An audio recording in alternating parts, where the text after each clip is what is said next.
சூப்பரான ஒரு healthy snacks recipe பார்த்துடலாமாங்க. 2 அச்சோல் எடுத்து வச்சுருக்கேன். ஒரே ஒரு ஏலக்காய் போட்டு நல்லா கரைச்சி எடுத்து வச்சுக்கோங்க. இன்னொரு பக்கம் பார்த்திங்கன்னா ஒரு ஸ்வீட் பொட்டேட்டோவை எடுத்து நல்லா வாஷ் பண்ணி நல்லா வேக வச்சு எடுத்து வச்சுருக்கேன்.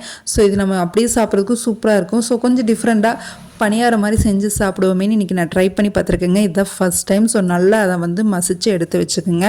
நம்ம ஆல்ரெடி கரைச்சி வச்சுருக்க வெல்லத்தை வந்து வடித்து அதில் வந்து ஆட் பண்ணிக்கிங்க. ஸோ ஏன்னா கல் மண் தூசி இருக்கும். ஸோ அதனால் வந்து வடித்து நம்ம யூஸ் பண்ணுறது ரொம்ப நல்லது.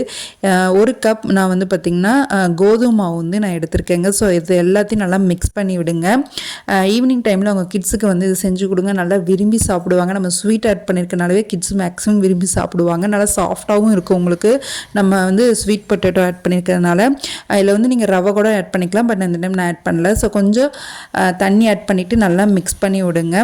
கொஞ்சம் தோசை பதத்துக்கு கொஞ்சம் கெட்டியாக இருந்தால் சூப்பராக இருக்குங்க. எல்லாத்தையும் நல்லா மிக்ஸ் பண்ணிவிட்டு நட்ஸ் பொடி நான் வீட்டிலே அரைச்சி வச்சுருக்கேன். ஸோ அது 2 ஸ்பூன் ஆட் பண்ணி நல்லா மிக்ஸ் பண்ணி விட்டுட்டு பணியாரக்கல் எடுத்து ஊற்றுங்க. ஸோ அவ்வளோதாங்க, நம்ம ஸ்வீட் பொட்டேட்டோ பணியாரம் ரெடிங்க. செம்ம டேஸ்ட்டாக இருக்கும். ஈவினிங் டைமில் செஞ்சு சாப்பிட்றதுக்கு உங்கள் கிட்ஸுக்கும் செஞ்சு கொடுங்க. அவங்களும் விரும்பி சாப்பிடுவாங்க. உங்கள் கிட்ஸுக்கு நல்ல ஹெல்த்தி ஸ்நாக்ஸாக கொடுங்க. ஜங்க்ஸ் ஃபுட்ஸ் அதிகமாக கொடுக்காதீங்க. ஸோ இந்த காலகட்டத்தில் பார்த்திங்கன்னா நிறைய பிள்ளைங்க ஒபிசிட்டினாலும் இல்லை வேறு ஏதாவது சைடு எஃபெக்ட்னாலும் பாதிக்கப்படுறாங்க. ஸோ அது ஃப்யூச்சரில் அவங்களுக்கு எந்த ஒரு அன்ஹெல்த்தியாகவும் அவங்க இருந்துடக்கூடாதுங்க. ஸோ நம்ம பேரண்ட்ஸ் கையில் தான் இருக்குது. ஸோ நம்ம ஒவ்வொரு நாளும் அவங்களுக்கு நல்ல ஹெல்த்தி ஃபுட் சின்ன வயசுலேருந்தே கொடுத்து பழக்கணுங்க.